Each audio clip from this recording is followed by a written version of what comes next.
नमस्कार, मैं नूर। आप देख रहे हैं स्वराज पोस्ट। बीते कल पहले चरण का बिहार में मतदान संपन्न हो गया। पहले चरण में 121 सीटों पर मतदान हुआ है और काफी आसानी से यह संपन्न हो गया। लेकिन आज हम इस वीडियो में बताएंगे आपको कि राजापाकर जो विधानसभा है जिसका मतदान हुआ है पहले चरण में, उसका समीकरण क्या है, कौन वहां से बाजी मार सकता है, किसकी संभावना ज्यादा है। सबसे पहले इस सीट को आप समझिए। राजापाकर जो विधानसभा है वो वैशाली जिले में है, पटना से सटा हुआ जिला है वैशाली जिला, और यह हाजीपुर लोकसभा क्षेत्र में आता है।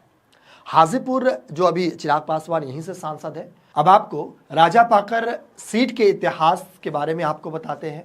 यह सीट 2008 में इसका परिसीमन हुआ था और 2 साल बाद यानी कि 2010 पर इसमें विधानसभा चुनाव हुए थे। उस चुनाव में यह सीट जेडीयू को गई थी और इसके ठीक 5 साल के बाद यानी 2015 में यह सीट आरजेडी को गई थी और अगले 5 साल के बाद यानी 2020 में यह सीट कांग्रेस को गई थी। यहाँ आप देख रहे हैं कि 2010, 2015 और 2020 में जब जब चुनाव हुए हैं अलग अलग दल को फायदा हुआ है, कभी जेडीयू को, कभी आरजेडी को, तो कभी कांग्रेस को।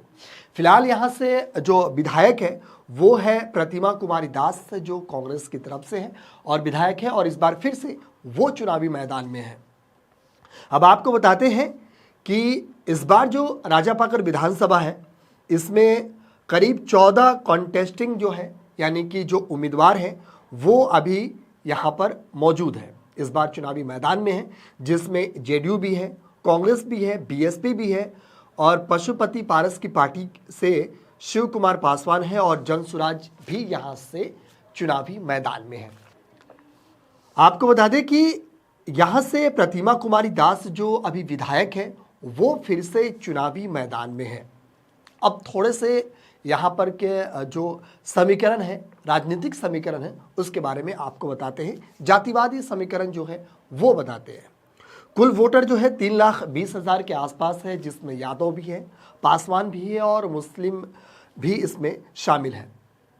तो यहाँ पे जो मेन लड़ाई है वो आरजेडी और एनडीए के बीच ज़्यादातर देखी गई है और हर बार ऐसा ही होता है और इसमें जो भारी पड़ता है उसकी जीत हो जाती है।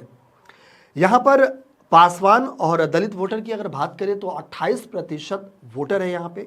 यादव जो है 20% है, मुस्लिम जो है 15% है और यानी एमवाई समीकरण की अगर बात करें तो यादव और मुस्लिम यानी कि 20% और 15% मिलकर यानी 35% ही यहाँ पर आरजेडी का वोट बैंक है।